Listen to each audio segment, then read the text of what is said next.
came from a Lynn Carlo series of novels, like The Barbarian from the Edge of Time, The Warrior from the Edge of Time. So the scholars from the Edge of Time. Yeah. Okay, good. So that.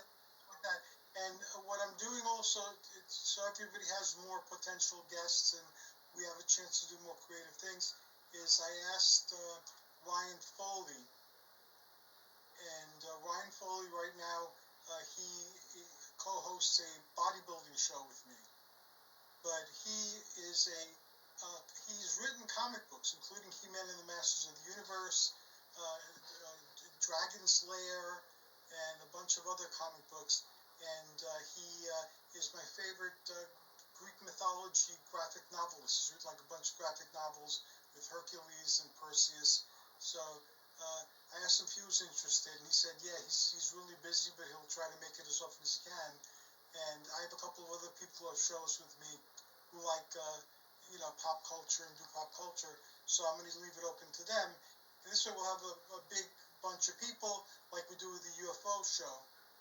And we'll have different speakers. This way, if people can't make a particular episode, it's no big deal. We have other people who can fill in. I like it.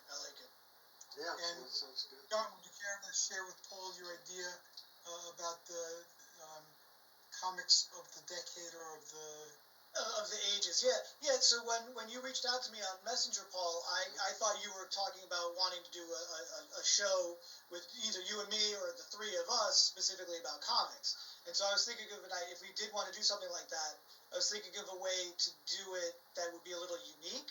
And if we were doing it on like a monthly basis, like this, first Friday of every month, I thought a neat kind of hook would be we could each pick like one comic from each age. So like we each pick one Golden Age comic that we want to talk about, one Silver Age comic we want to talk about, one Bronze Age comic, and one current comic that we want to talk about.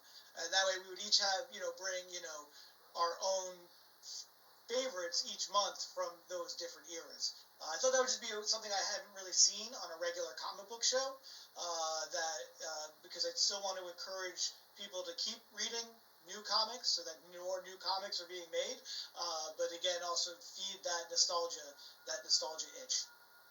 That sounds good, John. I mean, yeah, like with Image Comics, they have a multitude of titles. There's so much to talk about if you just pick one company. But I mean, but there's Golden Age, Silver Age, you name it. I also think it's a little more unique because then it's not, we're not doing a full hour on, like, say, Image Comics, right? We're not doing a full hour on Silver Age Marvel or Golden Age DC. We're kind of mixing it up and having, like, this sort of, like, Skittles bowl of different colors of comics, right? Each episode. Right. That was my thought on how something like that could be unique and sort of stand out from what I currently see out there on the YouTube sphere. Let's test that out in the special. Very good. Let's do a special, see what we run into in constructing it. We'll do the special, and then like a lot of shows that I have, after like a couple of specials, they wind up being fifth week shows, and they wind up being regular shows. So just like comic publishing with the fifth week, I love it. So we'll do that. Okay, great. So today we're going to talk about Jack Kirby a little bit more, and also Hercules being brought by Jack Kirby into Marvel. So I don't know if I'll start, but I don't even know if these will show. Like the issues were collected in DVD form also.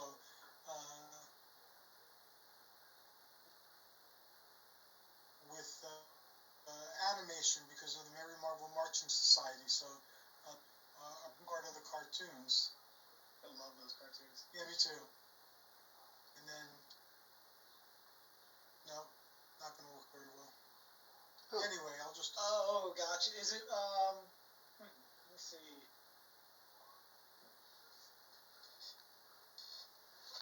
That is that. Oh, yeah.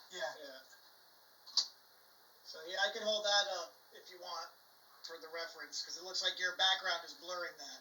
Yeah, my background is blurring it. Yeah. Okay, let me know when you're ready. I'm ready. Yep, right. This meeting is being recorded.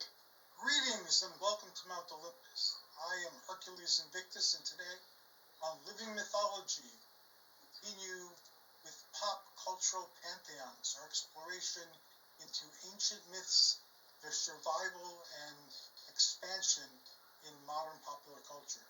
And we have with us John Carl Pepe. Hello. John. And we have Paul Dale Roberts. Greetings, Paul. Hey, greetings.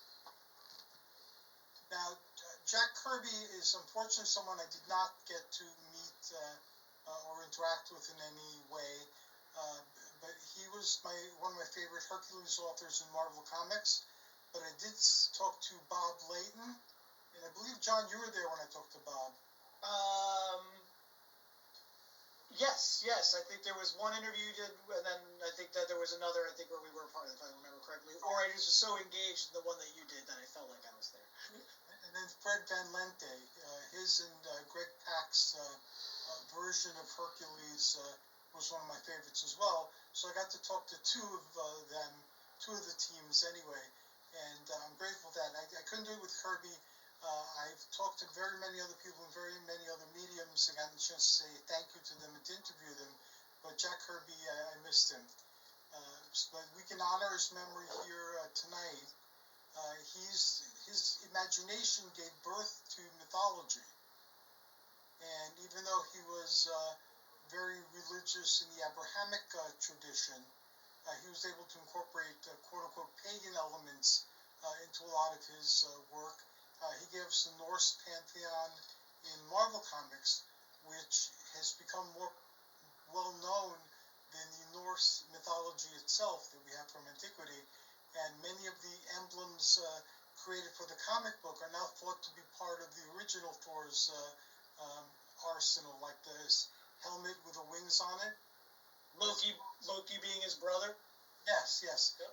I read sometimes serious mythological pieces where they'll put that in there as ancient lore, which again it isn't. But mythology is a living thing, and hence the short title mythology.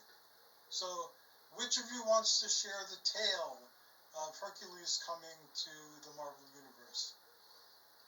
I guess I could start it off. Hercules is a very fascinating character in the Marvel Universe, and it's so great to now see the actor Brett Goldstein play Hercules in the Marvel Cinematic Universe.